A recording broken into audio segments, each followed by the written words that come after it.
Hey there folks, welcome back to the channel, and as you can see in today's video we are going to be talking journaling. So this is my very large, very much in charge B5 Archer and Olive coiled key notebook. This is a dot grid journal with crisp white pages in 160 GSM, just the way I like it because of the amount of decorating I like to do in my journal. And I want to do a quick flip through of all of the spreads I've set up for chapter 2 of 2026. Now, first and foremost, what is a chapter? Well, if you've seen my previous video, you'll know that I'm doing things a little bit differently when it comes to planning in 2026. I'm not doing the typical month by month by month system. I'm doing cyclic planning, which means all of my blocks of time, my months, so to speak, those are going to be 4 weeks long, where each week is exactly 7 days with a Monday start, so that I have a better grip on the passage of time, how long things take me, and how long I have to complete projects and achieve my quests this year. So let's dive in and see where we are at. It is time to say goodbye to chapter 1. We are closing out chapter 1 and we are moving on to chapter 2. So chapter 2, as you can see, is going to be running from January 26th to February 22nd, and we have a beautifully even calendar spread here. I love this so much. A big calendar spread like this is really important because this is where I'm going to plot out my entire cycle, my entire month.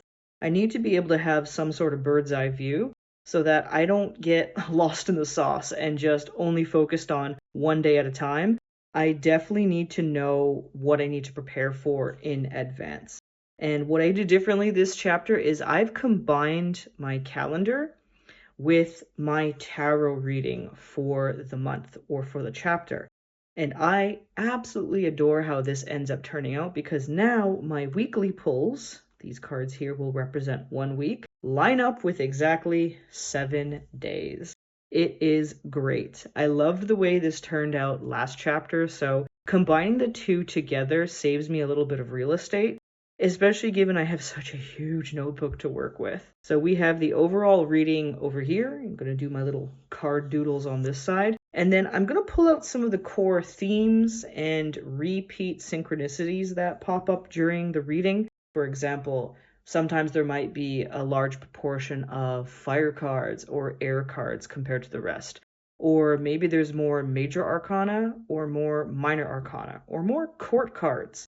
So all these themes kind of get pulled out and jotted down here, so I have a centralized area to look back on. Flipping on over, our next overall spread consists of 2 very distinct parts, but still a little bit related. So on one side we have our astrology, and on the other side we have our chapter review. So I love the astrology page because this just helps me keep the astrology and the movements of the planets in mind. I am a professional astrologer and tarot reader, so making sure I'm aware of what's happening in the sky and the stars is kind of important for my business. And on the side, I've left myself a massive space just to jot down very brief notes and observations based on what's happening with the astrology of that day. So this ends up becoming kind of a memory keeping and case study area. What this is going to look like once I populate it is you'll see a bunch of branches coming off of the dates written down here.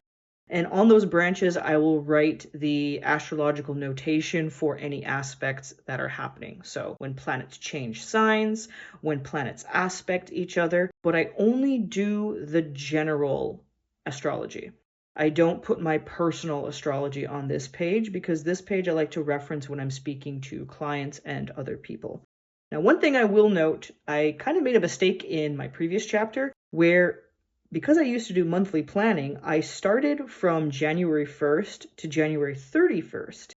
Now, obviously, the 26th is how this chapter starts, so I remembered that somewhat. And I actually counted backwards from the end of February just because I had enough space to do it. And I counted all the way up to January 27th. So technically the 26th is missing from here, But if you've seen my other video, you already know what the big transit is. It's Neptune in Aries. I don't think I need to write it down a second time. It is definitely committed to memory.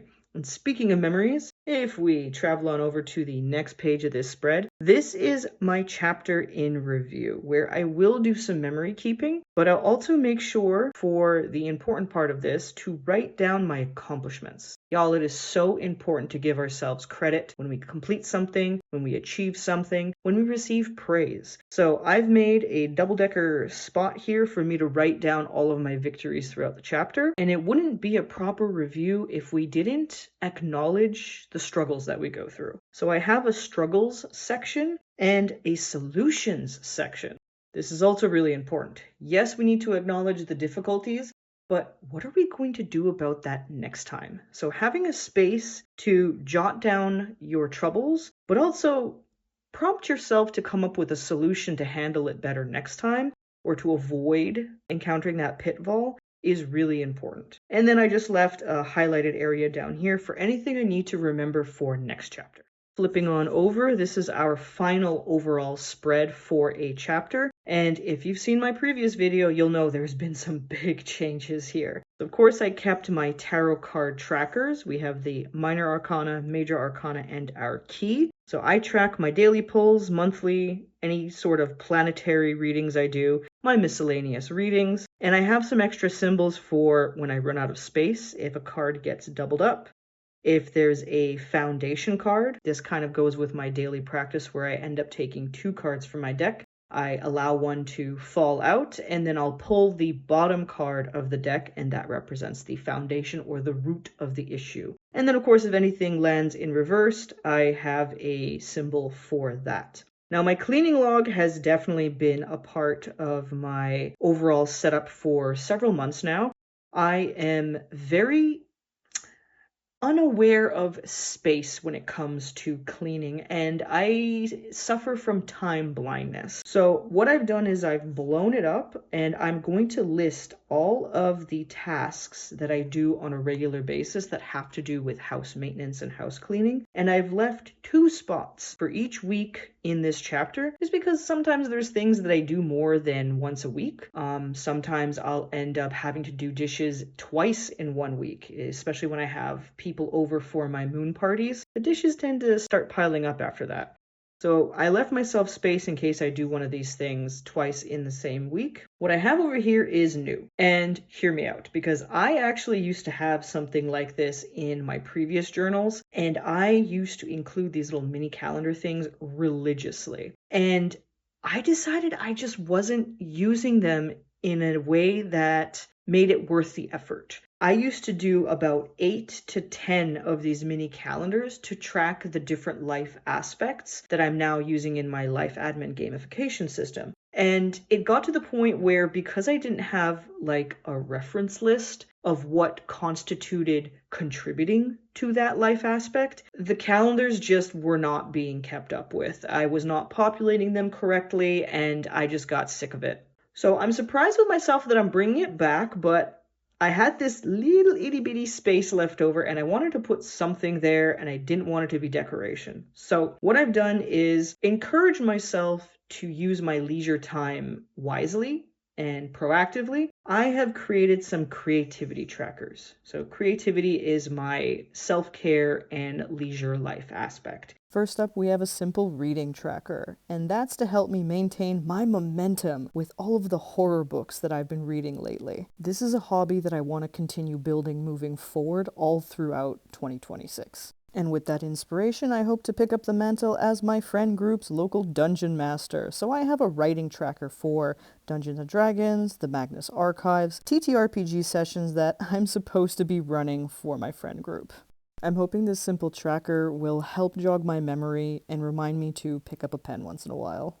I've also left myself a space for art journaling. This was actually split into 2 different categories, my grimoire and my astropedia. But my astropedia doesn't exist yet. That is something on my quest list to do a video about. So I've kind of just smushed everything together, and basically any journal of mine that I take that involves scrapbooking and a lot of creativity, not so much planning or tracking stuff, is going to fall under art journaling, and that's going to be tracked over here. And then my last option is gaming. And I would be lying if I didn't say I saw someone do a brief playthrough of Cozy Caravan and I found out it's available on Switch, and now I kind of want to get back into Switch games all over again. So it's a nice leisure activity when I've earned that time and I want to take that time for myself. So I put it on a little tracker over here. Now, way over here, you'll see I got a tracker that takes up the entire space in this massive B5 notebook, and this is going to be my master fitness tracker. I had a small one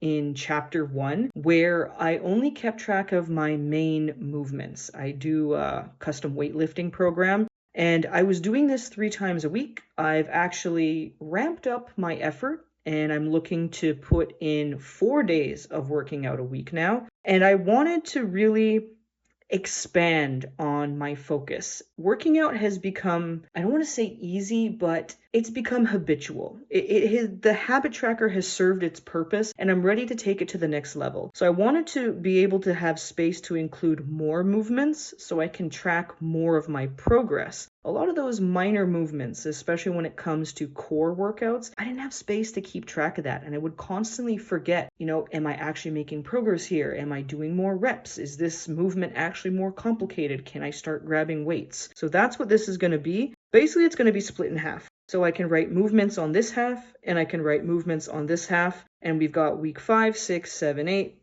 5, 6, 7, 8. So the 4 weeks.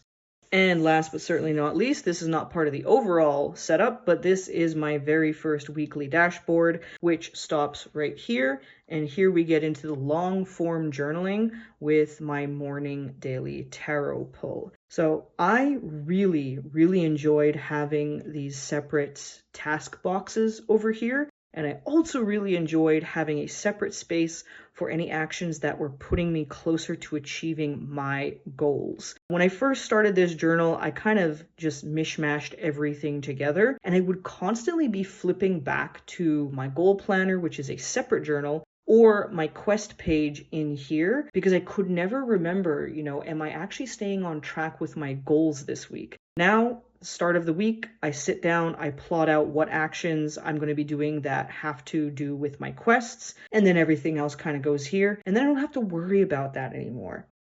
Per the usual, we got our tiny win space, because remember, even the smallest of victories is one step forward in the right direction, and we need to celebrate those. We have a space for notes, just in case I have any ideas of something different that I want to do next time, for the next chapter, for the next layouts, whatever. And I have my ritual space over here. These are all daily, sometimes twice daily rituals that I want to make sure I'm doing on a regular basis. And then over here, I'm keeping with this experiment where anything that doesn't have a deadline. So for example, picking up my meal delivery service. That always happens on a Monday. Sometimes it happens on a Tuesday if they're late. So I'm going to put it under the Monday block. But throwing out the freezer packs that come with it, they have to defrost in my sink first before I bring them out to the garbage bin, just so they're easier to carry. So I'll put that in my planned section because I don't necessarily have to do it Monday. I don't even have to do it Tuesday technically. Just as long as it gets done this week, that'd be great. And then I'll tick off when I actually do the thing. What I did differently last chapter is I added an unplanned section because, listen, life can get chaotic. Stuff gets in the way. We got to change plans. We got to adapt. We got to survive and thrive, folks. So I left myself a space to write down those little tasks that just come up out of the blue that need to get done, just so I have a record of those. And same thing, depending on what day of the week I do them, I will leave a check mark somewhere on this chart.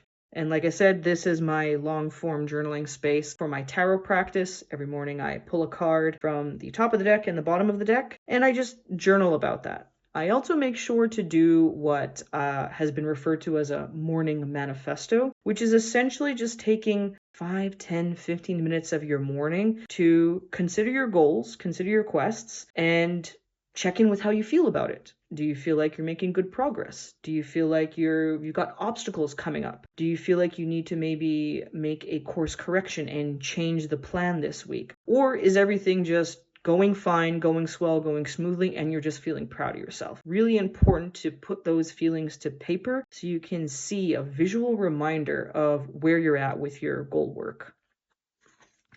And this is just the long form journaling space continued. What I've noticed in this journal, because I'm giving myself absolutely no limit to how much I want to write in the morning, sometimes I will end up filling 1, 2, maybe 2.5 spreads, and then I'll have just enough space on one page to do my end of week review before I jump into the next weekly dashboard. So I've done my second line highlights in advance just to make sure the page is prepared, so I'm not scrambling at the last minute. And that is essentially what we've got set up, and now I really need to sit down and start populating these spreads, so I'm not running around like a headless chicken this week, wondering what I'm supposed to be doing with my life. I hope this video was informative and even inspirational, and if you haven't started a journaling practice, honestly, I highly recommend it. You don't have to do anything as complex or artistic as this. It can be a basic Hilroy lined notebook with a basic HB pencil. We don't need to make things complicated. As long as you've got a system that works for you and helps keep you organized and on track with your quests this year,